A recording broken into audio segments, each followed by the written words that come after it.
수도권 아파트 사기가 어려운 남자이니 상대방 부모님 반대로 파혼을 하시게 된 거예요. 여자에게 결혼을 하지 말라고 얘기를 한 거죠. 그 여자 쪽 부모님이? 네. 네네. 그래서 그 이후 경제 공부를 해서 자산이 많이 늘어난 상황이라 얘기를 하시더라고요. 근데 과거의 경험이 상처가 되어 어느 순간부터는 본인의 경제력에 대해서 언급을 안 하게 되는 상태라고 말씀을 주셨는데요. 본격적인 고민은 세 번째마다 드라이브 코스를 짜서 가지고 가는 차가 외관이 많이 녹슬었고 23년 된 소나타라고 얘기를 하시더라고요. 근데 매번 소개팅 세 번째 만남에서 깨진다는 거였어요. 23년? 그 때문인지 다음에는 연락이 안 돼서 고민이다. 주변 사람들은 자산을 다 공개를 할 필요는 없지만 계속 걸린다면 차는 바꾸는 게 어떠냐, 이 부분에 대해 저한테 질문을 주셨거든요. 네. 부모님 연세도 있고 결혼도 하고 싶고 만나는 여성마다 마음에 들기는 하는데 저 차를 바꿔야 될까요? 경제력에 대해서 오픈을 해야 되는지 고민이 된다고 말씀을 주셨어요. 네. 소연님이 재테크 유튜브를 하시면서 남자가 차를 바꿔야 된다, 이 부분에 대해서는 어떻게 생각하세요? 23년 됐잖아요. 네, 그쵸. 일단은 안전을 위해서라도 바꾸셔야 될 것 같고, 내가 여성을 거르기 위해서 이 차를 타고 다닐 필요가 있나? 일부러 나를 숨기거나 내 점수를 깎으려고 그 차를 활용할 필요가 있냐, 이런 생각이 들었어요. 그러니까 내가 드러낼 수 있는 장점이면 그냥 드러내면 되는 거 아닌가? 그리고 제 생각에는 이 사람이 진짜 별론데 차만 좋아서 결혼하는 사람이 있을까? 본질은 이제 이 사람이 좋은 사람이냐, 결혼할 수 있는 사람이냐, 이게 중요한 거지 뭐 롤스로이스 타는 거 아니잖아요. 그러면은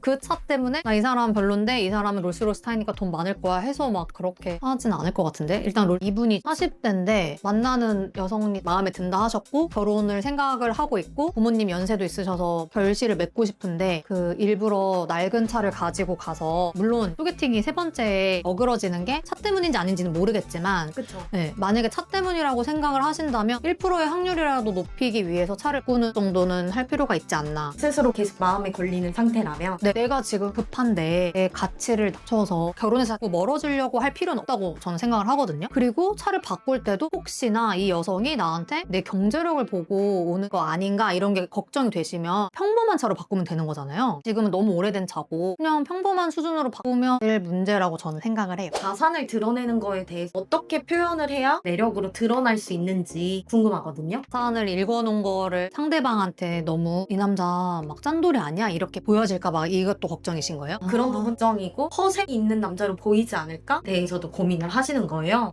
왜요? 저는 그게 더 성실하게 살아온 증거로 보일 수 있다고 생각을 하는데, 이제 몇 년 전에 그 상처로 인해서 재테크 공부를 되게 열심히 하셨고 뭐 현금 흐름이라던가 뭐 아파트도 매수했다고 하는데 그게 사실 쉬운 건 아니잖아요. 그거를 해냈으니 이 사람이 얼마나 열심히 살아왔고 얼마나 성실하게 공부를 했는지에 다 그게 증거인데, 괜찮은 여자면 그거를 좋게 봐주지 이 사람 왜 나한테 막 돈 얘기를 해? 막 이렇게는 안 볼 것 같아요. 여자가 이렇게 볼까? 이것보다는 성실하게 살아왔다라는 거를 마음적으로 먹는 것도 무척 중요하겠네요. 네네. 그거를 허세 막 이런 부정적인 단어로 생각하지 마시고, 말을 할 때도 거들먹거리면서 얘기하실 거 아니잖아요. 담담하게 난 사실 이랬고 난 이런 결핍이 있었고 이래서 지금 이래, 그렇게 얘기를 하시면 될 것 같고, 추가로 나는 그래서 우리가 이제 결혼을 하게 된다면 여기서 시작하면 돼, 이렇게 밝은 미래를 이제 보여주는 게 결혼 확률을 높일 수 있는 방법이라고 생각을 해요. 적은 결혼하고 싶다라는 마음이 네네. 사실 집 해결되고 차 있고 이러면은 문제될 게 없잖아요. 그쵸. 어차피 그런 거는 대화하다 보면 자연스럽게 나오는 거지, 그걸 언제까지 뭐 속이거나 이럴 수 있는 건 아니니까. 차라리 그걸 드러내고 나서 여자가 어떻게 행동하는지 보는 것도 차라리 맞아요. 그러니까 구구절절 말하는 게 좀 부담스러울 수 있잖아요. 그러면은 저는 재테크 관심 많은데 뭐 많으세요? 물어본다거나, 나이도 있고 재테크 관심이 많다 보니까 열심히 살아왔어요, 이런 정도까지만 얘기를 하고, 상대방도 어떤 거를 뭐 하세요? 재테크 뭐 하세요? 이렇게 얘기를 하면서 이 여성도 재테크에 관심이 있는지, 돈 씀씀이가 어떤 건지, 이런 식으로 대화를 확장해 나갈 수 있는 거잖아요. 대화 확장이 진짜 중요한 네. 것 같아요. 그래서 본인이 준비가 됐다고 생각하면 내가 이런 읽어놓은 거를 가치 있게 봐줄 수 있는 여성을 찾는 게 중요하니까, 숟가락 얹으려는 사람 말고. 그래서 그런 거에 좀 더 집중을 해보시면 좋지 않을까. 내가 이미 알고 있는 지식이 있기 때문에 여자한테 질문을 하면서 판단해보는 것도 완전 좋죠.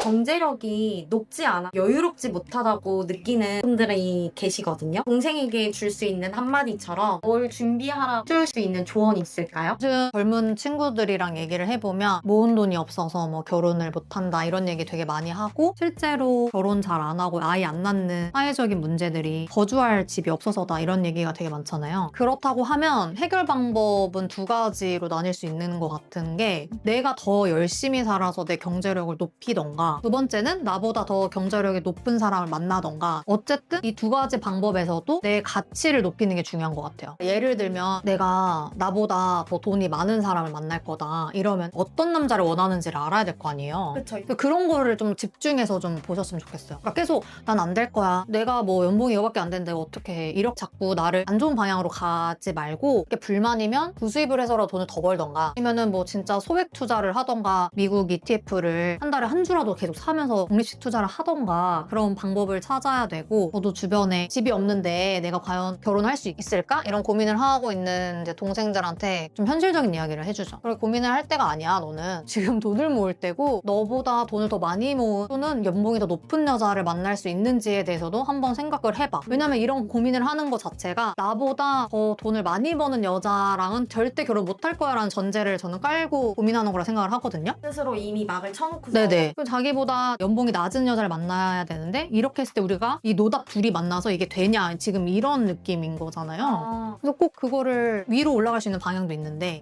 자꾸 아래만 보면서 그렇게 생각할 필요는 없다. 요즘 좀 마음에 와닿는 말이 있는데 고민할 바에는 차라리 행동으로 옮겨라. 네. 어떤 삶을 살 건지 좀 고민을 해보고 그거에 맞춰서 내가 나름 전략을 짜보는 것도 맞아요. 내가 이제 부수입을 해서 자산을 한번 늘려보겠다. 이러면 당장 재테크 책 읽고 무료 강의도 듣고 이러면서 해야 되는데 그러려면 그 가치관을 이해해주는 여성을 또 만나야 될 거 아니에요. 그쵸. 그렇게 하려면 자꾸 내 환경을 바꿔야 되고 내 주변 사람들을 바꿔야 되고 하니까 그게 1순위죠. 네, 그런 거를 어떻게 해야 될지를 고민하는 게 더 우선순위라고 저는 생각을 해요. 그럼 마지막으로 경제력이 높은데 그동안 열심히 일궈 놓으시느라 연애 경험이 많지는 않은 거예요. 그러다 보니까 결혼을 하려면 이제 연애도 해야 되는데 여자를 어떻게 만나야 될지 어떤 모습을 봐야 조금 더 괜찮은 여성과 결혼을 할 수 있는지 질문 주시는 분들이 가끔 계시거든요. 연애 중에 이런 모습이 보이는 여자는 좀 피해야 된다. 남자분이 능력이 너무 좋아서 그게 그렇게 걱정이 되시면은 저는 결혼이랑은 안 맞다고 생각해요. 왜냐면 너무 직설적이야. 아 그쵸? 그러니까 이게 이 사람이 결혼할 자격이 없다 이런 말이 아니라 본인이 마음이 너무 괴롭잖아요. 스스로가 괴롭고 자꾸 사랑으로 해도 결혼을 할 수 있을까 말까인데 의심의 눈초리로